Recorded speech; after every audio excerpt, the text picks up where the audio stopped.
Hey, my name is Dylan, and I am a realtor in Upstate, South Carolina. I'm going to start a series called 5-Minute Fridays on anything from real estate, financing, finances, and what's going on with the market. So let's get straight into what's going on right now. So what are we seeing? Are we seeing a lot of buying, a lot of selling, a lot of holding, a lot of price drops, time on market? The answer for everything is yes. We are seeing a mixture of everything in the upstate of South Carolina. That's all the way from Anderson to Spartanburg to Greenville, Malden, Simpsonville, everywhere. We're seeing a huge mixed bag of things. And I think mainly what it boils down to is one thing: pricing. So some would say, well, duh, but it's a little bit more nuanced than that. So we have things that are in neighborhoods that are in high demand that are not priced super competitive, that are flying off the shelf.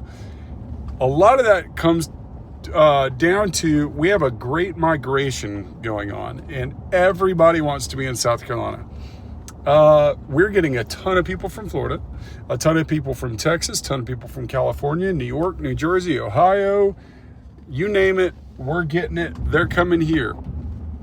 So to give a representation of what that means, if you just Google Greenville, South Carolina, the things that pop up for housing is the outskirts.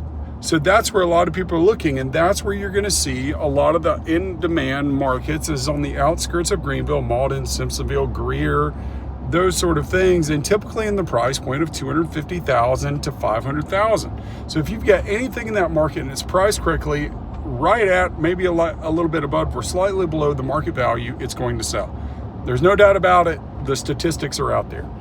So that's what we're seeing. Now let's talk about land and commercial businesses. Land, if priced correctly, typically between, well, it varies all the way from, large acreage selling for $20,000 an acre all the way down to small lots selling for $150,000, $200,000, $400,000 an acre up in the cliffs and on the Kiwi side. So that is a wide swath of information that's going on with land, but it is still selling. Again, we are 300% down on the housing in this area on that we need to have, as in we need 300% more houses, affordable houses and luxury homes than we already have to meet the current demand. That's why things that are priced correctly are selling. Now, a lot of people are holding and not buying, even though they could, because they don't want to overpay and interest rates are high. So you have to take that into consideration when you're looking at the market, is that yes, a lot of folks are not buying and a lot of folks are not selling, but at the same time, those people would buy if they could find a deal. So you really have to, and if you're in a house and you're thinking about selling, what you have to ask yourself, are you willing to wait to sell to get a higher price, or do you want to just move the product? You have to ask yourself those questions. So that's what we see going on in the market right now.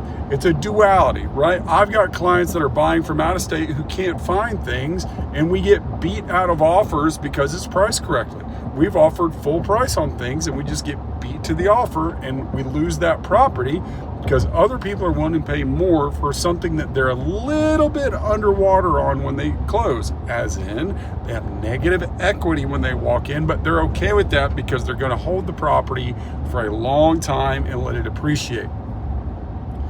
My advice is, if you're okay with that, do it. If you're not okay with going into negative equity, don't do it. Wait.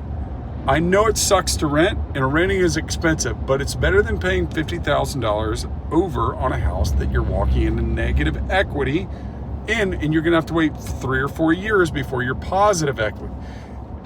Just don't recommend that. So incomes are still doing great in the upstate. We're not seeing a ton of layoffs. Everybody's making great money. If you're a hard worker, you can make a lot of money in the upstate of South Carolina, no matter what you're doing.